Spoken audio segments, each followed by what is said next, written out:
మన కుటుంబాలను, మన బిడ్డలను, మన పాడి పంటలను, మన గొర్రె మేక మందలను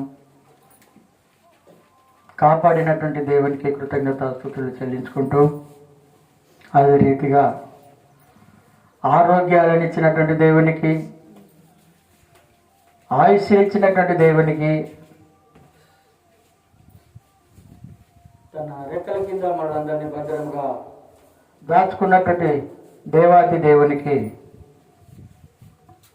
కృతజ్ఞతాస్తుతులు చెల్లించుకుంటూ, మనకు మనమే పశ్చాత్తాపడవలసినటువంటి అవసరం ఉన్నది. ఏ విషయంలో పోయిన నెలలో ఆయనకు దూరంగా ఉన్నామో, ఆయనకు సమీపంగా లేనటువంటి క్షణాలు ఎన్నో ఉన్నాయి.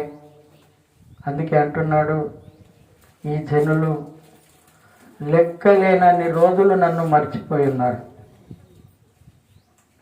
లెక్క లేనంత సమయం మనం మర్చిపోయి ఉన్నాం కనుక పశ్చాత్తాపడాలి. ప్రభు వల్ల సంస్కారంలో పాల్గొనేటువంటి మనందరం కూడా కొన్ని విషయాలు మనం నేర్చుకోవాల్సినవి చాలా ఉన్నాయి. అవి ఏంటంటే, ఈ యొక్క ప్రభు వల్ల సంస్కారంలో పాల్పోయే ముందు, అంతకంటే ముందటి దినాన శుద్ధీకరణ ప్రార్థనలన్నీ ఉంటాయి. శుద్ధీకరణ ప్రార్థనలు మనకు మనం శుద్ధీకరించుకోవాలి ఒక దినం ముందు. ఎందుకంటే ఆయన మనకిచ్చినటువంటి ఆయుష్ను బట్టి, జ్ఞానాన్ని బట్టి, తెలివిని బట్టి, మనం చేసినటువంటి ప్రతి తప్పిదాన్ని బట్టి, అబద్ధాన్ని బట్టి, మోసాన్ని బట్టి ఆయనకు కృతజ్ఞతాస్తుతులు చెల్లించుకుంటూ, మనలో ఉన్నటువంటి లోపాలన్నీ కడిగివేయమని, మనలో ఉన్నటువంటి పాప భారం అంతా తీసివేయమని, మనకు మనముగా పశ్చాత్తాప హృదయముతో శుద్ధీకరణ ఎవరికి వారే చేసుకోవాల్సినటువంటి అవసరం ఉన్నది. మనం సంఘానికి దూరంగా ఉంటున్నాము కనుక ఈ యొక్క నెలలో లాస్ట్ శనివారం రోజు తప్పకుండా ఏదో ఒక గ్రామంలో శుద్ధీకరణ కూడిక పెట్టుకుంటే బాగుంటుందని నేను అనుకుంటున్నాను. అనేక సంఘాలలో ఆ రకంగానే జరుగుతుంది. హల్లెలూయా. ఇది దేవుడు ఏర్పాటు చేసింది, మనం సొంతగా కొత్తగా ఏర్పాటు చేసింది కాదు. శుక్రవారం దినమైనా పర్వాలేదు.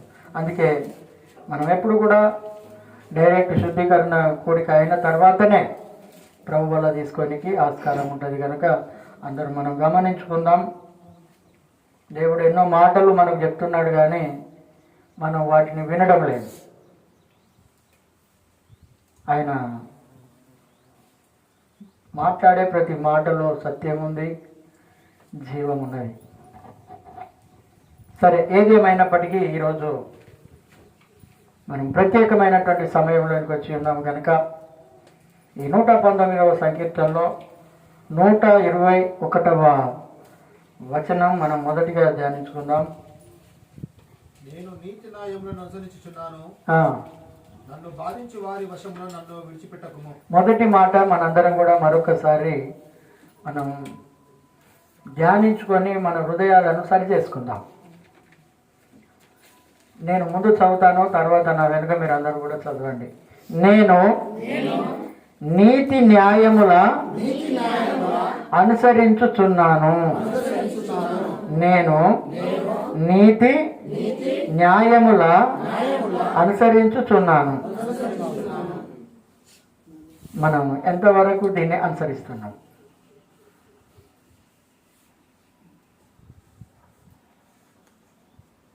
నీతి న్యాయాలంటే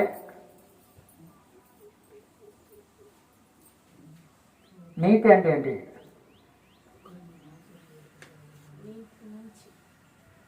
నీతి అంటే పరిసయుడు కూడా నీతివంతుడు అనుకున్నాడు. అవునా కాదు? తెలుసు మనందరికి. ఏమన్నాడు ఆయన? ఇక్కడ చెప్తున్నాడు. అందుకే వాక్యాన్ని మన అందరం కూడా చదువుకున్నాం. దీని ద్వారా మనం సరి చేసుకోవాలి. ఈ వాక్యం ద్వారా మనం ఏం చేయాలంటే కొంత ఒక్కటేసారి సబ్జెక్ట్ పోదులే, దానికి కొద్ది కొద్దిగా మనందరం కూడా నేర్చుకోవాల్సినటువంటి మాటలు బైబిల్ గ్రంథంలో చాలా ఉంటాయి. అందుకే ఇక్కడ మాట్లాడుతున్నాడు, నేను నీతి న్యాయములను అనుసరించుచున్నాను. మనందరం కూడా ఆయన యొక్క నీతి న్యాయములను అనుసరించేటువంటి వారముగా ఉండాలి. హల్లెలూయ. పేతురు ఒక సందర్భంలో యేసుప్రభుని అన్నాడు. ఏమన్నాడు అనంటే, ఫిలిప్పీ పట్టణానికి వెళ్ళినప్పుడు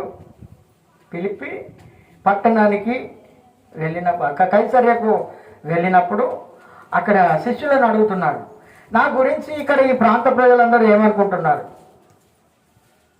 ఈ ప్రాంత ప్రజలందరూ ఏమనుకుంటున్నారు అని అంటే, ఒక వ్యక్తి అంటున్నాడు, ఒక ఆయన ఏలియా అంటున్నాడు, ఒక ఆయన ఇర్మియా అంటున్నారు, ఒక ఆయన యోహాన్ అంటున్నారు, కానీ మీరైతే ఏమనుకుంటున్నారని శిష్యులను అడిగినప్పుడు అప్పుడు పేతురు అంటున్నాడు, అయ్యా నీవే నీతి న్యాయము గల మాటలు మాట్లాడేటువంటి వాని గట్టి తప్పడబడతాము. ఎలాంటి వాడైతే నీవే నీతి న్యాయములు గల మాటలు మాట్లాడేటువంటి వాడు, మేము ఇంకెక్కడికి వెళ్తామయ్యా అంటే ఆయన అంటున్నాడు, నీవు ఎవరి కుమారుడు అని చెప్తున్నాడు? నీవు దేవుని కుమారుడవు. హల్లెలూయా. నీవే నీతి న్యాయముల మాటలు మాట్లాడేటువంటి వాడు. అందుకే ఇక్కడ అంటున్నాడు, ఇక్కడ నీతి న్యాయములను అనుసరించాలి. ఆయన ఇచ్చినటువంటి ఆజ్ఞలను మనం పాటించాలి, తప్పకుండా పాటించాలి. ఈ లోకానుసారంగా కాకుండా దేవుని విషయాలతో దేవుణ్ణి మనసారా నిండు హృదయంతో మనం ఆలోచించాల్సినటువంటి అవసరత ఉన్నది. అందుకే అంటున్నాడు, నేను నిజంగా కూడా నీతి న్యాయములను నేను అనుసరిస్తున్నానా? దేవుడు చెప్పినటువంటి మాటల ప్రకారం నేను నడుస్తున్నానా?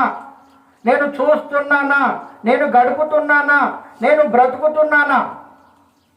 అందుకే ఇక్కడ అంటున్నాడు, ఇక్కడ అనుసరించుచున్నాను, అనుసరించాలి, ఫాలో కావాలి, ఆయనను వెంబడించాలి.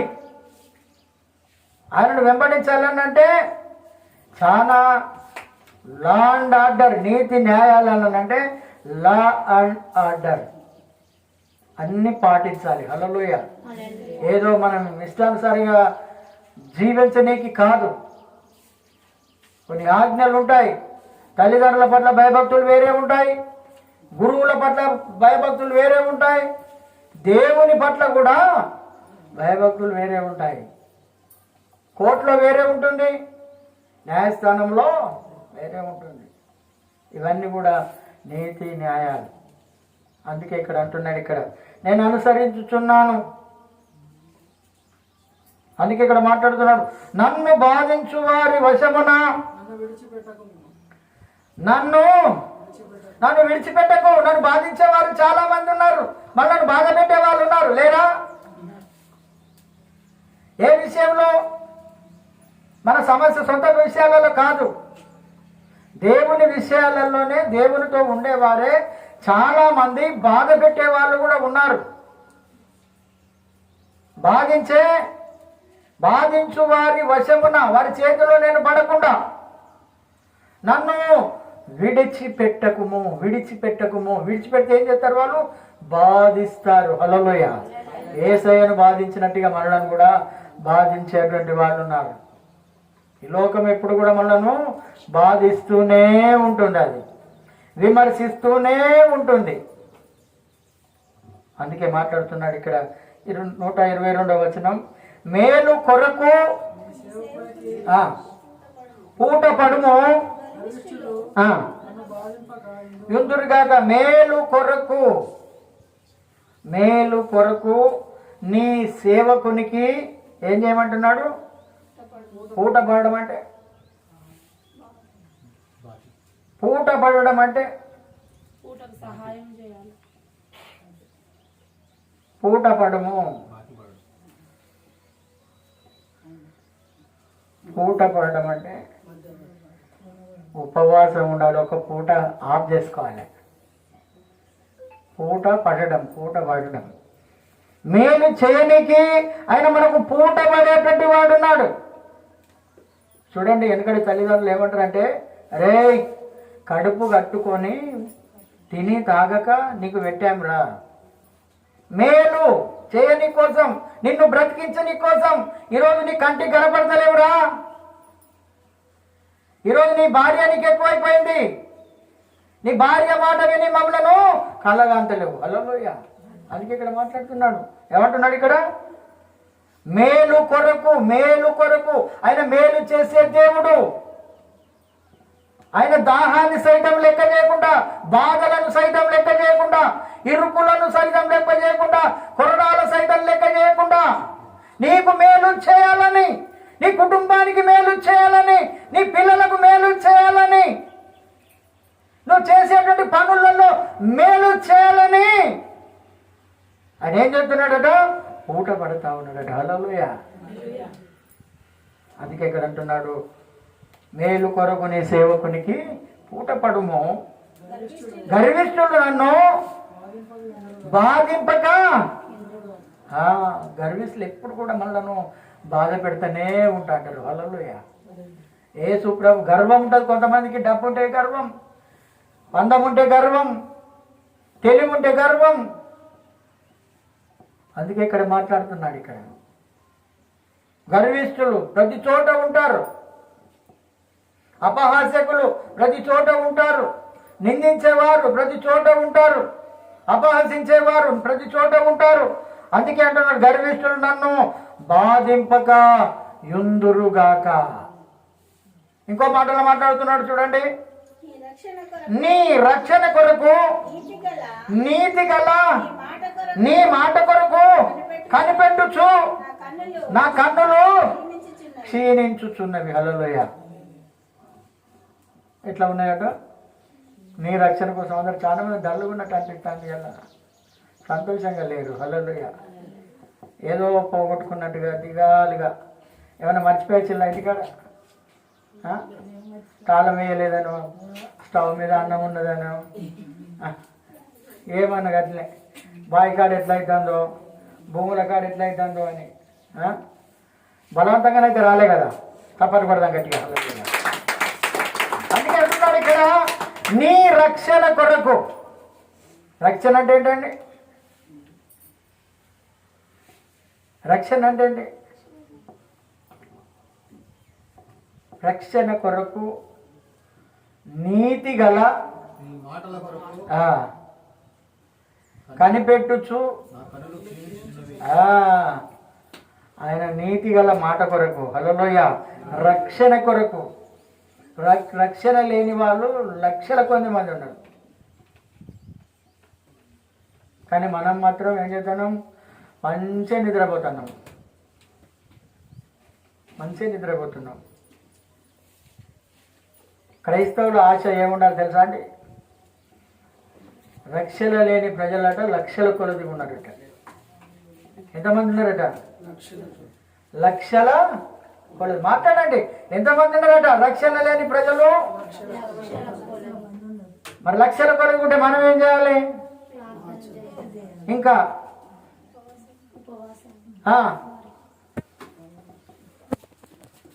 ఏం చేయాలి? రక్షణ, వాళ్ళకి రక్షణ రావాలంటే ఏం చేయాలి? మనం స్వార్థ చేయాలి. హల్లెలూయా. నశించిపోతున్నారు, చెడిపోతున్నారు, ఖరాబ్ అయిపోతున్నారు మన కళ్ళ ముందే. నీ రక్షణ కొరకు, నీతి గల నీ మాట కొరకు కనిపెట్టుచు. నా కన్నులు క్షీణించాలి. మన కన్నులు క్షీణించిపోవాలి. క్షీణించిపోవడం అంటే నిద్రాహారాలు మానాలి. నిద్ర ఆహారం. మన ఇంట్లో ఎమర్జెన్సీ ఉన్నదనుకో, ఎట్లుంటాం మనం? తిని మంచిగా పడుకుంటామా?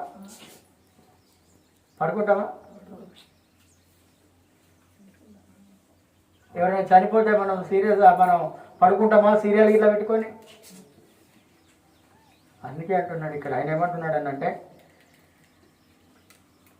నీ మాట కొరకు కనిపెట్టుచు నా కన్నులు క్షీణించుచున్నవి. క్షీణించున్నాయి అంటే ఎదురు చూడటం. చూసి చూసి నా కన్నులు ఏమైపోయినాయట? క్షీణించిపోతున్నాయి. నా కన్నులు క్షీణించిపోతున్నాయి. ఎదురు చూసి కళ్ళని కాయలు కాచిపోతున్నాయి అంటారు. ఎదురు చూసి కళ్ళన్ని కాయలు కాచిపోతున్నాయి. నిద్ర లేక, ఆహారం లేక, అయ్యో కొడుకు ఎట్లుంటాడో, అయ్యో నా బిడ్డ ఎట్లుంటుందో, అయ్యో నా పాడి పైరు ఏ విధంగా ఉంటుందో, నా పరిస్థితులు ఏ రకంగా ఉంటాయో అని ఇక్కడ అంటున్నాడు సేవకుడు. అంటే ఏమంటున్నాడు ఇక్కడ? నా కన్నులు క్షీణిస్తూ ఉన్నాయి. క్షీణించే నిద్రపోయే సమయం కాదు. అంతిమ కాలంలో నీ దగ్గరకు వచ్చాం. యేసుప్రభు చెప్పినవన్నీ జరుగుతూ ఉన్నాయి. హల్లెలూయ. అక్కడ యుద్ధాలు జరుగుతూ ఉన్నాయి. మీకు కొందరు తెలుసో లేదో, భయంకరమైనటువంటి దినాలలోనే ఉన్నాం మనం. ఆయన చెప్పిన మాట తప్పకుండా నెరవేరుతుంది. హల్లెలూయ. ఎప్పుడు కూడా ఖాతరు చేయకుండా ఉండకండి. నిద్రమత్తులుగా ఉండకండి. తిండి బోతులుగా ఉండకండి. అందుకే అంటున్నాడు ఇక్కడ, నా కన్నులు క్షీణించుతున్నవి, నీ కృప చొప్పున. హల్లెలూయ. ఏం చేయమంటున్నాడు? మేలు చేసే దేవుడు అండి. ఇంతకుముందు మనం పాట పాడుకున్నాం. మనం మేలు చేయక నీవు, ఆయన ఉండలేడు. ఆయన నీకు మేలే చేయాలని చూస్తాంటే నువ్వు ఆయనకే కీడుదల పెడుతున్నావు. ప్రార్థనే కదా. ఏమవుతుంది? ఆయన నీకు మేలు చేయాలని చూస్తే మనం ఏం చేస్తున్నాం? ఆయనకు కీడు చేస్తున్నాం. మనం ప్రత్యక్షంగా పరోక్షంగా మనల్ని చూస్తూ ఉండేటువంటి దేవుడు అండి. ఆయన ఒక టైం పెట్టిందంటే ఆ టైం ప్రకారం నీకోసం ఎదురు చూస్తాడు ఆయన. మనకు అర్థం కాదు. నా కోసం ఎదురు చూస్తాడని మనం అనుకుంటాం ఇక్కడ. అందుకే అంటున్నాడు, నీ కృప చొప్పున నీ సేవకునికి మేలు చేయము, నీ కట్టడలను. హల్లెలూయ. ఆయన కట్టడలను మనము ఆచరించాలి, బోధించాలంటున్నాడు. ఇంకా నేర్పించమంటున్నాడు. ఇంకా మనం నేర్చుకోవాల్సినటువంటి వారమే. ఇంకా మనము అన్నీ మనకు తెలుసా అండి? దేవుని ఆజ్ఞలన్నీ, కట్టడాలన్నీ తెలుసా? నేర్చుకోవాలి. ఇంకా మనము నేర్చుకోవాలి. అందుకే అంటున్నాడు, నీ కట్టడాలను నాకు బోధించు. ఇంకా నాకు బోధించయ్యా. వేదములోని రహస్యాలని నాకు బోధించు, నాకు వినిపించు. నువ్వు నాకు బోధకుడుగా ఉండు, నాకు నాయకుడిగా ఉండు, నాకు నావికుడిగా ఉండు, నాకు కాపరిగా ఉండు. నాకు బోధ చేయయ్యా, నాకు నేర్పించయ్యా, నీ మార్గంలో నన్ను నడిపించయ్యా. అందుకే అంటున్నాడు ఇక్కడ, నేను నీ సేవకుడను, నీ శాసనములను గ్రహించున్నట్లు. హల్లెలూయా. అంటే మనం గ్రహిస్తలేము, మనకు జ్ఞాపకం లేదు అని చెప్తున్నాడు ఇక్కడ.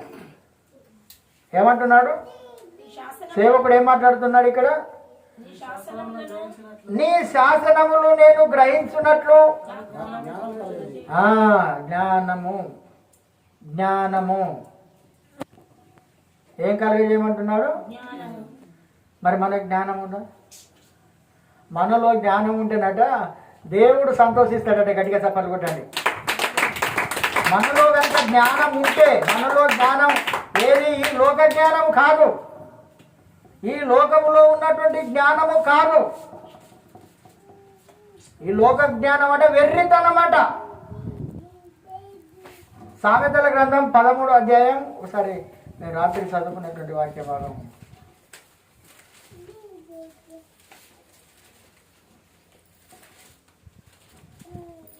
తండ్రి శిక్షణ కుమారుడు జ్ఞానం గలవాడు.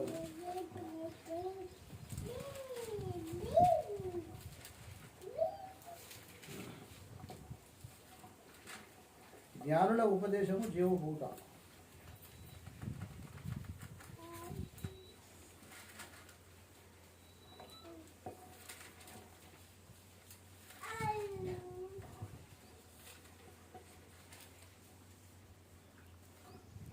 సామెతలు 23:15. నా కుమారుడా నీ హృదయమునకు ఆ, జ్ఞానమును ఆ, లభించిన ఎడల నా హృదయము కూడా ఆ, సంతోషించును. హల్లెలూయా. హల్లెలూయా. అంటే ఏమన్నట్టు ఇక్కడ నా కుమారుడా అంటున్నాడు. అదే మన కొడుకుని అరే ఇక రారంటాం మనం, ఏమంటామమ్మా అంతేనా? కానీ దేవుడు ఏమంటున్నాడు ఇక్కడ, నా కుమారుడా నా కుమారుడా నీ హృదయమునకు ఆ, నీ హృదయమునకు జ్ఞానము లభించిన ఎడల జ్ఞానము లభించిన ఎడల నా హృదయం కూడా ఆ, సంతోషించును. ఆ, చూడు, నువ్వు సంతోషిస్తే ఆయన సంతోషిస్తానంటున్నాడు అక్కడ. నీవు సంతోషిస్తే ఆయన సంతోషిస్తాడు. నీకు జ్ఞానం, అందుకే యాకోబు రాసిన పత్రికలో యాకోబు అంటున్నాడు, ఎవరికైనా జ్ఞానం కొలువు జ్ఞానము కొదువగా ఉన్న ఎడల నన్ను అడుగుము. నన్ను అడుగుము. ఏమంటున్నాడు? జ్ఞానము కొదువగా ఉన్న ఎడల నన్ను అడగవలెను, అప్పుడు అతనికి అది అనుగ్రహించబడు. అనుగ్రహించబడును. అడిగేవాడు ఏ రకంగా అడగకూడదట? అట్టి మనుషుడు ద్విమనస్కుడై తన సమస్త మార్గముల యందు అస్థిరుడు గనుక ప్రభు వలన తనకేమైనా దొరుకునని తలంచరాదు. హల్లెలూయా. మనం అడిగేది జ్ఞానము, సరైన రీతిలో దేవుని అడగడం లేదు. మనం నాకు జ్ఞానం కావాలి దేవుడు అని అడగడం లేదు. కానీ ప్రతి ఒక్కరు అడిగేది ఏంటిదంటే, నాకు డబ్బు కావాలి దేవుడా, నాకు అవసరం ఉన్న దేవుడా, నా అవసరతలు తీర్చండి దేవుడా. అందుకే అంటున్నాడు జ్ఞానం. దేవుని మనం ఎప్పుడు కూడా ఏం అడగాలట? జ్ఞానమే అడగాలి. జ్ఞానము, నా కుమారునికి జ్ఞానం దయచేయి, నా కుమార్తెకు జ్ఞానం దయచేయి, నా భార్యకు జ్ఞానం దయచేయి, నా భర్తకు జ్ఞానం దయచేయి. ఎవరైనా ఎక్కడైనా ఎక్కువ మాట్లాడితే ఏమంటారు? నీకేమైనా జ్ఞానం ఉందా, నీకేమైనా బుద్ధి ఉన్నదా అంటాం మనం. నీకేమన్నా జ్ఞానం ఉన్నదా, నీకేమైనా బుద్ధి ఉన్నదా? నువ్వు తెలిసి మాట్లాడుతున్నావా, నువ్వు తెలియక మాట్లాడుతున్నావా? అందుకే అంటున్నాడు జ్ఞానం. జ్ఞానము ఎప్పుడైతే అడుగుతామో అప్పుడు అది అతనికి అనుగ్రహింపబడును. ఆయన ఎవరిని గద్దింపక అందరికీ ధారాళముగా దయచేసేటువంటి వాడు. అందుకే మాట్లాడుతున్నాడు ఇక్కడ, నా కుమారుడా నీ హృదయము, నీ హృదయమునకు జ్ఞానము కనుక లభించిన ఎడల నా హృదయం కూడా సంతోషిస్తుంది. నువ్వు అజ్ఞానంలో ఉంటే నేను బాధపడతా అంటున్నాడు, నేను ఏడుతానంటున్నాడు, నేను చాటున పోయి ఏడుతానంటున్నాడు ఆయన. నీకు జ్ఞానం లేక ఎవరైనా మన కుమారులు లేకుండా మన కుమార్తె తలవంపుల పని చేస్తే మనం వాళ్ళ ముందు నవ్వుతామా? చాటుకు పోయి ఏడుతాము. దేవుడు కూడా అంతే, వాళ్ళని చూసి ఆయన కూడా ఏడుస్తానంటున్నాడు. అందుకే ఇక్కడ మాట్లాడుతున్నాడు, నా హృదయం కూడా సంతోషించును, నీ పెదవులు యథార్థమైన మాటలు పలుకుట విని నా అంతరింద్రియములు, ఆయన అంతరింద్రియాలు కూడా ఆనందిస్తాయట మనం యథార్థంగా మాట్లాడితే. కానీ మనలో యథార్థత లేదు, మనలో నమ్మకం లేదు, మనలో యథార్థత అంటే మాట ఇచ్చి తప్పుతున్నాం. అది ఎవరికి ఇస్తున్నాం? ఎవరికి ఇస్తున్నాం మాట? దేవునికి ఇస్తున్నామండి. అందుకే ఇక్కడ అంటున్నాడు, నా పెదవులు యథార్థమైన మాటలు పలుకుట విని నీ పెదవులు నా అంతర్యంద్రియములు ఆనందిస్తాయట. హల్లెలూయా. దేవుని యొక్క అంతరింద్రియాలు. అంతరింద్రియాలు అంటే ఏంటండి? గుండె, కాలేయము, మంచి మంచి లివరు, కళ్ళు, బాహ్యేంద్రియాలు, అంతరింద్రియాలు, ఇవన్నీ కూడా ఆనందిస్తాడట. ఆనందిస్తానంటున్నాడు అక్కడ. ఆనందిస్తాడు ఎప్పుడు? నువ్వు యథార్థంగా మాట్లాడినప్పుడు, నువ్వు యథార్థంగా దేవుని ఎదుట ఉన్నప్పుడు, నమ్మకంగా ఉన్నప్పుడు. నువ్వు మాట అంటావు తప్పిపోతున్నావు, మాట ఇస్తున్నావు తప్పిపోతున్నావు, మాట పలుకుతున్నావు వెనకబడిపోతున్నావు, అంటున్నావు తప్పించుకుంటున్నావు. అందుకే ఇక్కడ మాట్లాడుతున్నాడు, నీ పెదవులు యథార్థమైన మాటలు పలుకుట నేను వినాలి అంటే మనం ఎప్పుడు కూడా యథార్థంగా దేవుని ఎదుట మాట్లాడతలేం, మన స్నేహితులతో మాట్లాడతలేం. ఎక్కడున్నామంటే వరంగల్లో ఉన్నా, ఎక్కడున్నామంటే హైదరాబాద్లో ఉన్నా, ఎక్కడున్నామంటే బొంబాయిలో ఉన్నా. యథార్థత ఉందా? ఆయన అంటున్నాడు నీ పెదవుల గుండా యథార్థత ఎప్పుడైతే వస్తాదో, నీ పెదవుల గుండా ఎప్పుడైతే యథార్థత వస్తాదో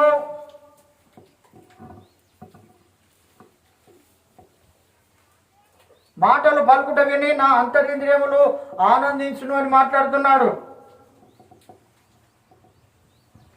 అందుకే మాట్లాడుతున్నాడు ఇక్కడ 119వ సంకీర్తనలో ఆయన మాట్లాడేటువంటి మాట, నేను నీ సేవకుడను, నీ శాసనములు గ్రహించినట్లు జ్ఞానము కలుగజేయి. ఇంకా గ్రహించలేకపోతున్నాం, ఆయన ఆజ్ఞలను ఇంకా పాటించలేకపోతున్నాం. ఏంటంటే ఎక్స్పీరియన్స్ ఉన్నది, మాకు 10 ఏళ్ళ సర్వీస్ ఉన్నది, లేకుంటే 50 ఏళ్ళ సీనియారిటీ ఉన్నది, మేము అప్పటి నుండి క్రైస్తవులం, మేము అప్పటి నుండి క్రైస్తవులం, మా తాతలు ముత్తాతలు కాంచెలు క్రైస్తవులం అని అంటున్నారు. కానీ సరైన విధంగా నడవలేకపోతున్నారు. ఆయన శాసనాలట, నీ శాసనములను గ్రహించాలి, మనం గ్రహించలేము. ఇంకా గ్రహించడం అంటే అర్థం చేసుకోవడం లేదు, శాసనాలను గ్రహించడం లేదు. ఎందుకు గ్రహించడం లేదు అని అంటే ఆయన చెప్పిన సమయంలో నువ్వు ప్రార్థన చేస్తలేవు, నువ్వు వాక్యం చదువుతలేవు, నీ ఇష్టానుసారంగా జీవిస్తున్నావు 24 గంటలలో.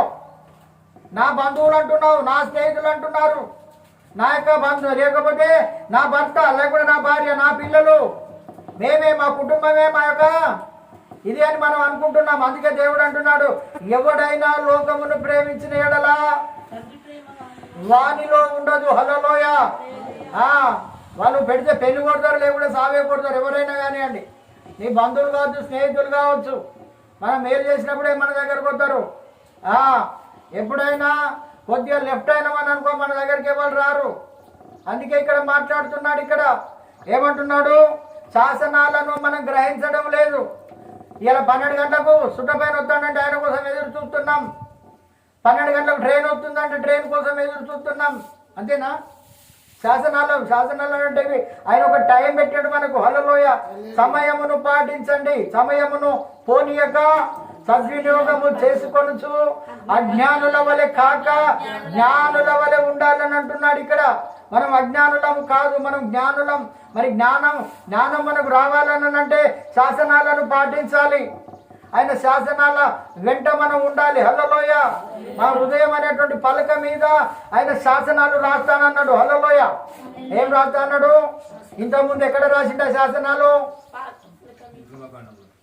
ఎక్కడ రాశాడు శాసనాలను? రాతి పలకల మీద రాశాడు. హల్లెలూయ.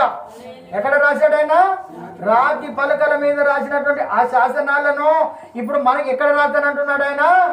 మన హృదయముల మీద రాస్తానంటున్నాడు. హల్లెలూయ. చప్పటి కొడదాం. ఎబ్రీలకు రాసిన పత్రికలో చూద్దాం ఒక మాట. ఎబ్రీలకు రాసినటువంటి పత్రిక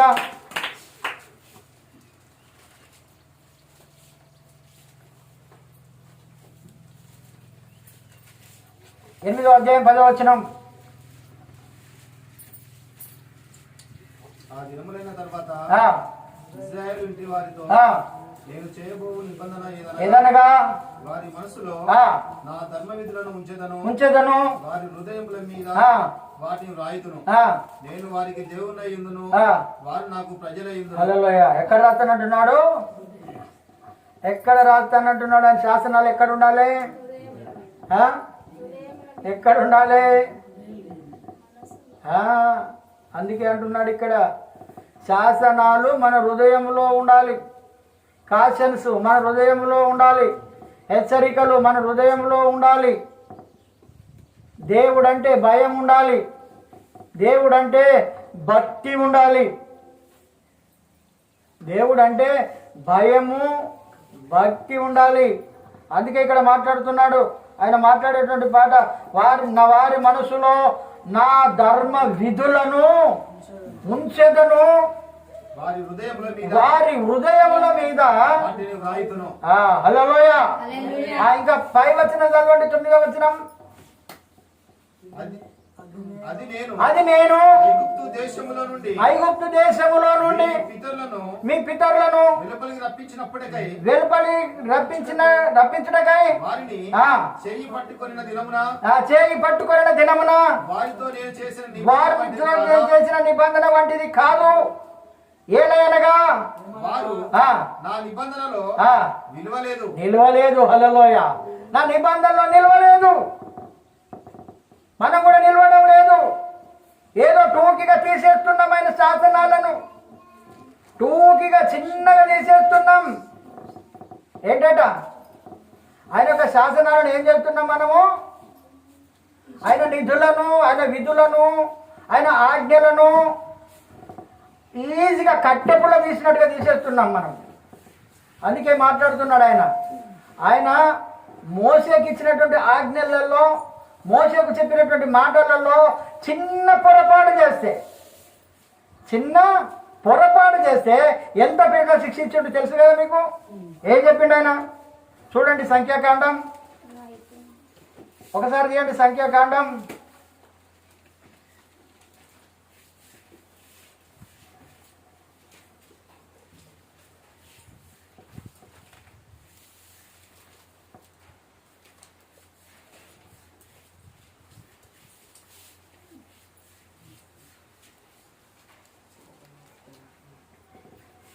ఇరవై అధ్యాయం 12వ వచనం.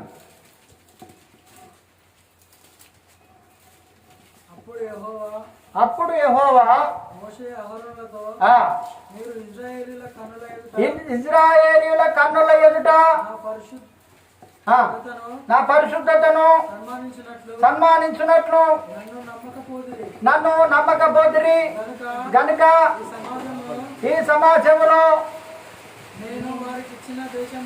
నేను వారికి ఇచ్చిన దేశంలోనికి మీరు తోడుకొని పోరని చెప్పాను. హల్లెలూయా. ఏం చేస్తానంటున్నాడు? ఏం చేశారు వాళ్ళు?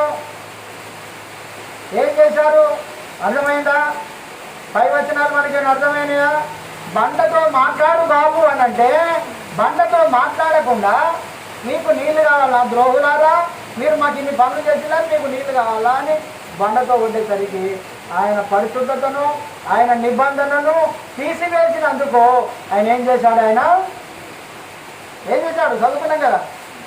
వారికి ఇచ్చిన దేశంలోనికి మీరు తోడుకొని పోరని చెప్పాను. హల్లెలూయా. ఏమి తోడుకొని పోరని చెప్తున్నారు? ఏమి తోడుకొని పోరని చెప్తున్నారు? మీరు వెళ్ళలేరుగా అంతే.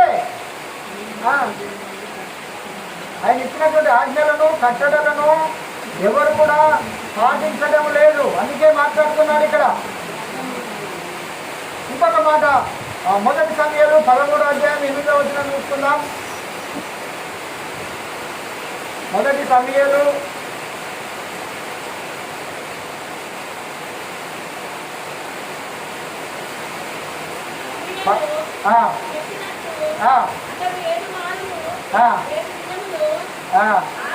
ఆగి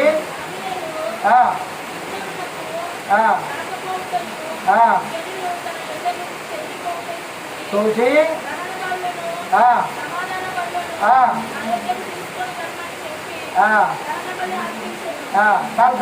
ఒక మాట 13వ వచనం చివరిగా చదువుకుందాం. చివరిగా 13వ వచనం. అందుకు సమూయేలు ఇట్లనెను, నీ దేవుడైన యెహోవా నీకు ఇచ్చిన ఆజ్ఞను గైకొనక నీవు అవివేకం పని చేసివి. నీ రాజ్యమును ఇశ్రాయేళ్ల మీద సదాకాలము స్థిరపరచుటకు యెహోవా తలచియుండెను. అయితే నీ రాజ్యము నిలువదు. హల్లెలూయా. నిలువదు. చూడండి 14వ వచనం. యెహోవా తన చిత్తానుసారమైన మనస్సు గల ఒకని కనుగొని ఉన్నాడు. నీకు ఆజ్ఞాపించిన దానిని నీవు గైకొనకపోతివి గనుక యెహోవా తన జనుల మీద అతనిని అధిపతిగా నియమించును. హల్లెలూయా. మనము శాసనాలను కట్టడాలను దేవుని దగ్గర మనం పాటించకపోతే అర్థమవుతుందా?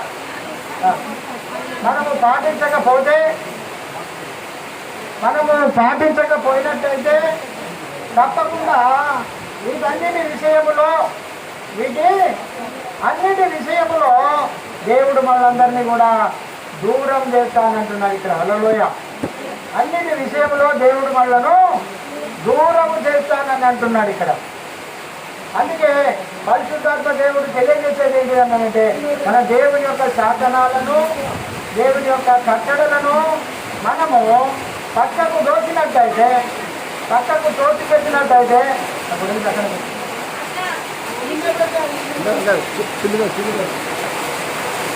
దేవుడు ఆయన మనలను పక్కకు తొలగిస్తానని మాట్లాడుతున్నాను. హల్లెలూయ, హల్లెలూయ, హల్లెలూయ.